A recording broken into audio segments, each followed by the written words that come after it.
நீட்டுக்கு விலக்கு கொடுக்காமல் உடனடியாக நீட் தேர்விலிருந்து தமிழகத்திற்கு விலக்க வேண்டும் என்று கேட்டுக்கொள்கிறேன். நன்றி. माननीय सदस्य श्री राजेश वर्मा जी।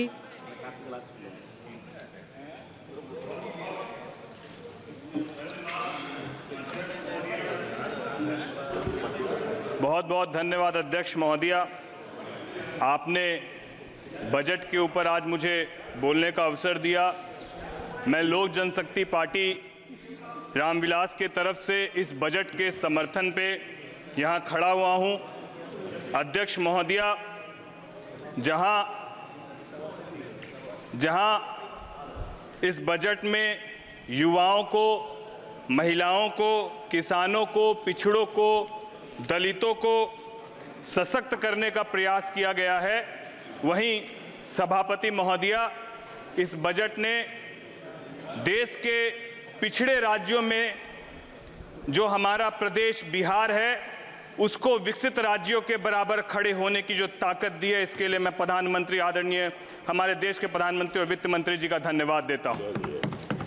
सभापति महोदया, जब बिहार को विशेष पैकेज दिया जा रहा था तो मैं इस बात को देख रहा था, जहां विपक्ष के अन्य प्रदेशों के हमारे वरिष्ठ सांसद इसका विरोध कर रहे थे, वहां मुझे इस बात को लेकर बड़ी चिंता हुई कि हमारे बिहार प्रदेश के भी विपक्ष के सांसद इसका विरोध क्यों कर रहे थे। ये समझ से परे है।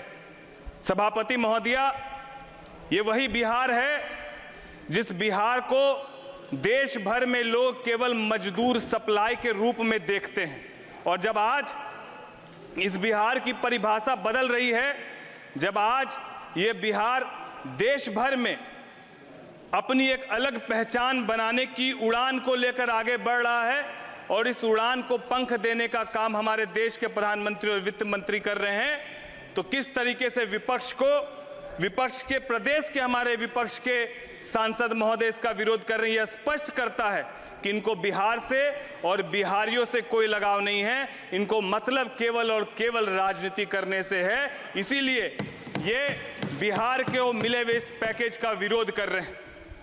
सभापति महोदया, मैं आपके माध्यम से कहना चाहता हूं कि जिस तरीके से इस बजट में 2024-25 के लिए केंद्र सरकार के विभिन्न मंत्रालयों और विभागों द्वारा महिलाओं के कल्याण और सशक्तिकरण के लिए 3.3 लाख करोड़ रुपए का आवंटित किया गया, जिस तरीके से विगत 10 वर्षों में 4 करोड़ पीएम आवास के माध्यम से जो आवास आवंटित किए गए वो ज्यादातर महिलाओं के नाम पर आवंटित किए गए। इस बजट में कृषि से संबंधित क्षेत्र के लिए लगभग 1.5 लाख करोड़ का आवंटन किया गया, जहां इस बजट में विशेष रूप से रोजगार कौशल प्रशिक्षण और एमएसएमई के माध्यम से युवाओं को न केवल स्किल डेवलपमेंट बल्कि उनको रोजगार से जोड़ने का काम किया गया।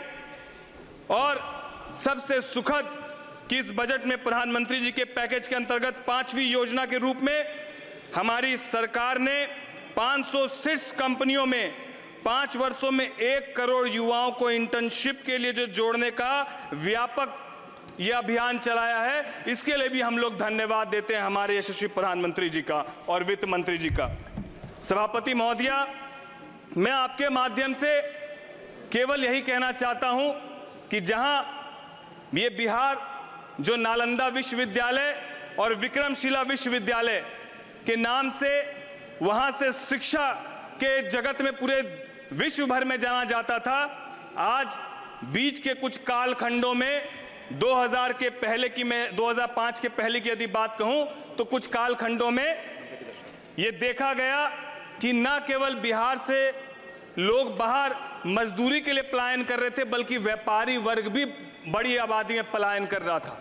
आज ये सौभाग्य है कि हमारे बिहार के माननीय मुख्यमंत्री नीतीश कुमार जी के नेतृत्व में और हमारे देश के यशस्वी प्रधानमंत्री जी के नेतृत्व में जिस तरीके से बिहार विकास की ओर अग्रसर हो रहा है, जिस तरीके से बिहार में पलायन रुक रहा है और उद्योग की संभावनाएं बढ़ रही है, बिहार को मिले इस विशेष पैकेज से न केवल एक्सप्रेसवे बनेंगे, न केवल एयरपोर्ट और अस्पताल बनेंगे, बल्कि औद्योगिकरण के लिए भी बिहार अब अपने आप को अग्रतर आगे बढ़ा रहा है। और जब उद्योग लगेंगे तो बिहार के लोग बिहार में ही रोजगार करेंगे।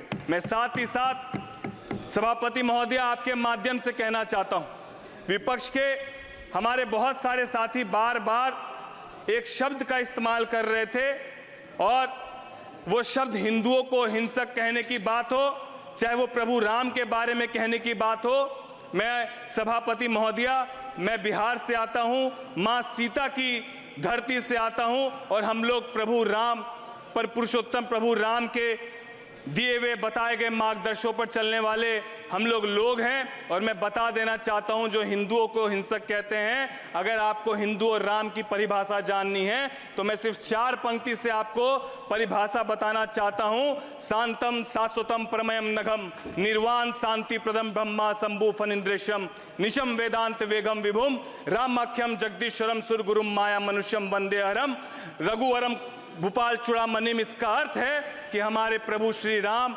शांत है, सनातन है, सभी को साथ लेकर चलने वाले हैं और यही परिभाषा हमारे प्रभु राम की है और यही परिभाषा हिंदू की है। हिंदू हिंसक नहीं है, हिंदू शांत है और बिहार सबको लेकर साथ चलने की परिभाषा पर विश्वास रखता है। मैं यही उम्मीद करता हूं आप सबसे भी, सभी प्रदेश के हमारे विपक्ष के साथी से भी, कि आप प्रगति करें। इससे बिहार को कोई कोताही नहीं है, इससे बिहार को कोई परेशानी नहीं है। लेकिन बिहार भी जब पिछड़ेपन से विकास की ओर अग्रसर हो रहा है तो मैं आपसे भी उम्मीद करता हूं कि आप भी बिहार की ओर अपनी निगाह सकारात्मक रखें। जिस तरीके से हमारे देश के प्रधानमंत्री और वित्त मंत्री जी ने बिहार को विशेष पैकेज दिया, मैं फिर से कोटि कोटि धन्यवाद देते हुए और बिहार को बिहार फर्स्ट, बिहारी फर्स्ट के विजन के साथ आगे बढ़ाने की जो सोच हमारे नेता आदरणीय चिराग पासवान जी ने रखी, मैं उनका भी कोटि कोटि धन्यवाद देते हुए अपनी वाणी को विराम देता हूं। जय हिंद, जय भारत। माननीय सदस्य श्री अरुण सागर जी।